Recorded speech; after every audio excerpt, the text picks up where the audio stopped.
Welcome back to our MikroTik tutorial series.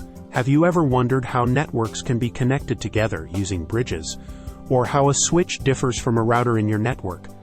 Maybe you're curious about the hidden features inside your MikroTik device can supercharge your network's efficiency?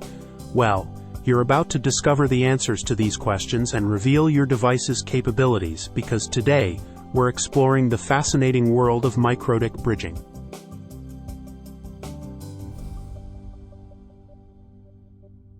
We begin by understanding that bridges operate at layer 2 of the OSI model, meaning they forward packets based on the MAC addresses of the source and destination hosts. These transparent devices typically connect network segments within the same broadcast domain. To grasp these concepts, consider a traditional LAN setup with an Ethernet hub where all hosts share the same collision domain. This means that every packet sent by one host is received by all other hosts, creating unnecessary traffic and congestion. Moreover, if two hosts try to send packets at the same time, a collision occurs, resulting in packet loss and retransmission. However, by introducing a bridge, we can segment this collision domain, enhancing network performance and reducing unnecessary traffic. A bridge learns the MAC addresses of the hosts connected to its ports and builds a MAC address table. Then it forwards packets only to the port where the destination host is connected. This way, a bridge reduces the number of packets that reach each host and also prevents collisions from occurring. MikroTik RouterOS takes bridging one step further by implementing a software bridge that can incorporate Ethernet, wireless, SFP interfaces, and even tunnels. As previously mentioned in our videos, by default on MikroTik router boards, all ports except Ether1 are usually grouped into a single bridge. For demonstration purposes, we will begin from scratch.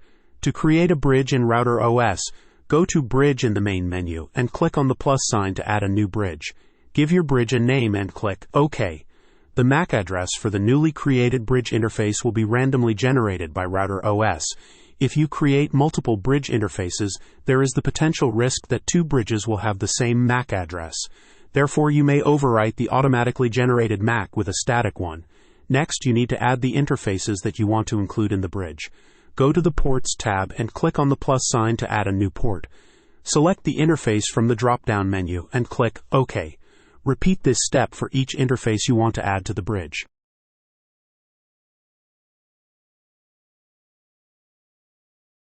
Once you have added the ports, you can see the bridge status by going to the Bridge tab. You can also see the port status by going to the Ports tab.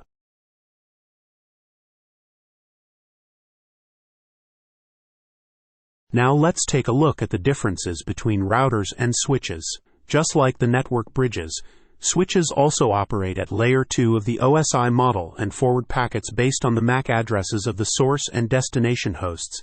Each switch port acts as an individual bridge, creating separate collision domains for connected devices, which enhances network efficiency by preventing packet collisions.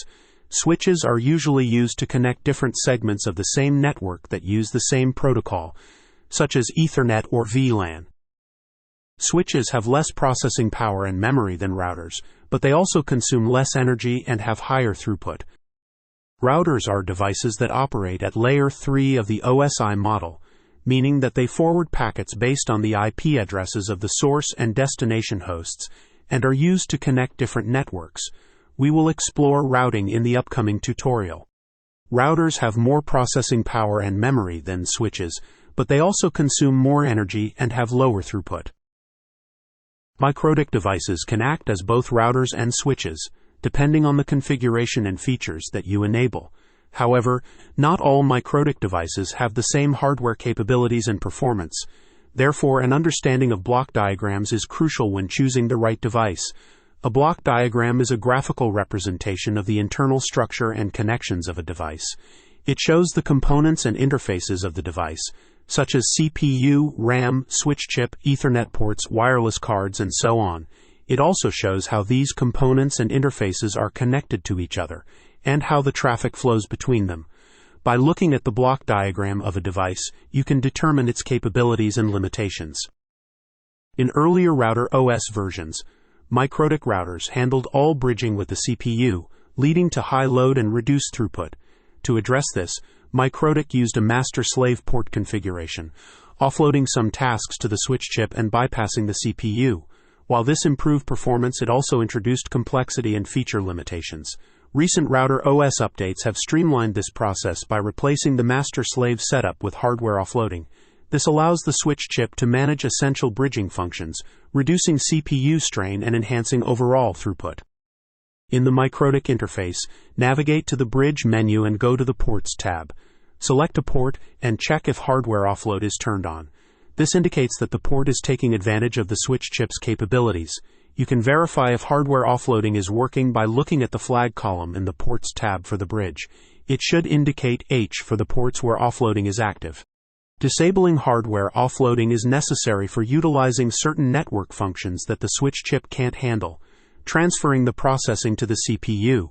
Different switch chips support different features with hardware offloading. It's crucial to know which switch chip your router board uses to understand the capabilities and limitations of your device. To identify the switch chip on your MikroTik device, you can navigate to the Switch section in the menu. Here you can see the specific model of the switch chip used in your device. Once you have this information, you can refer to the capabilities table for your switch chip. Hardware offloading is typically enabled by default but can be turned off when needed. This includes implementing bridge filter rules, which provide granular control over the traffic passing through a bridge. These rules can filter based on MAC addresses, IP addresses, protocols, and ports. To enable these rules, hardware offload must be disabled on the affected bridge ports, as packet inspection and matching required by the rules exceed the switch chip's capabilities.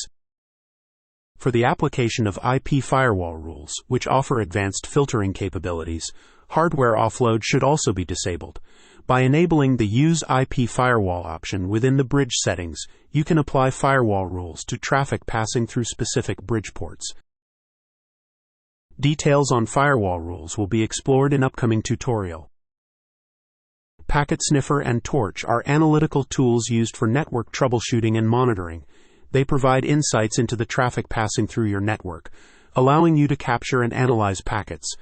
To effectively capture this traffic, the CPU needs to process the packets, which requires disabling hardware offloading. Their usage and benefits will be covered in dedicated tutorials. Keep in mind that when hardware offloading is disabled, the CPU will take over these tasks. Although this allows for a broader range of functions, it also means increased CPU load, which could affect the router's performance. Therefore, deactivating hardware offloading should be done carefully and only when necessary, and the CPU load and usage should be monitored and optimized. Remember, mastering MikroTik bridging can significantly improve your network performance and management. We hope you have enjoyed this video and learned something new. Thank you for watching and see you in the next video.